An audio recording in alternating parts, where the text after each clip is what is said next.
Digital recording studio Patna. लीची मुजफ्फरपुर के हाजीपुर के केला बैठ के खात बारू गोरी अकेला। फरक न तोहरा के परी त पीला सीतामढ़ी के करी।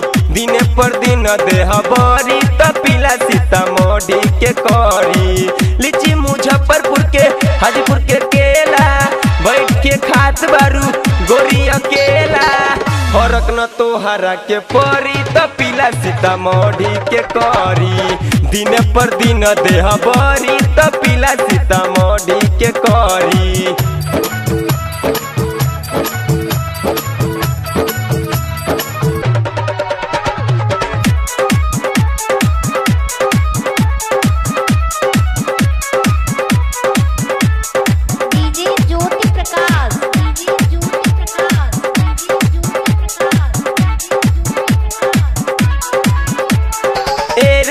खाला बुधनगरा के माथा एक बेर खैब त हो जइब पाठा।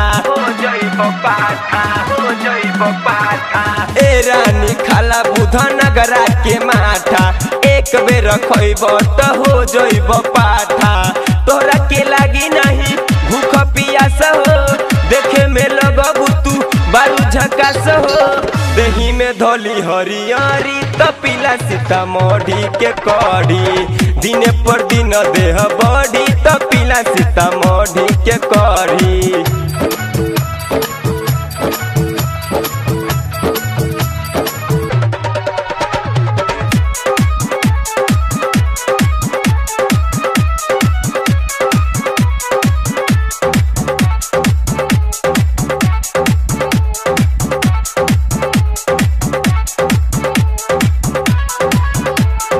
असर न करी तोहरा कबनो दवाई केतनो हो खैबू तू छेना मिठाई।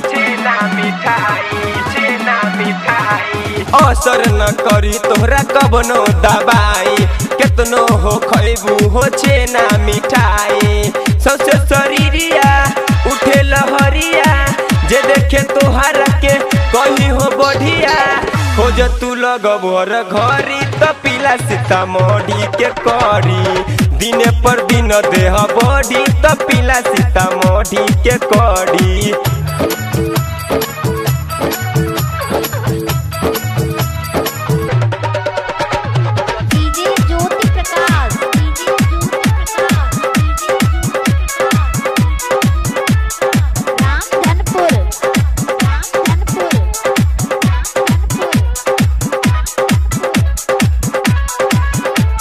रोशन आदित्य राइटर शमशाद सावरिया तो के खियई है हो मनोज देवरिया।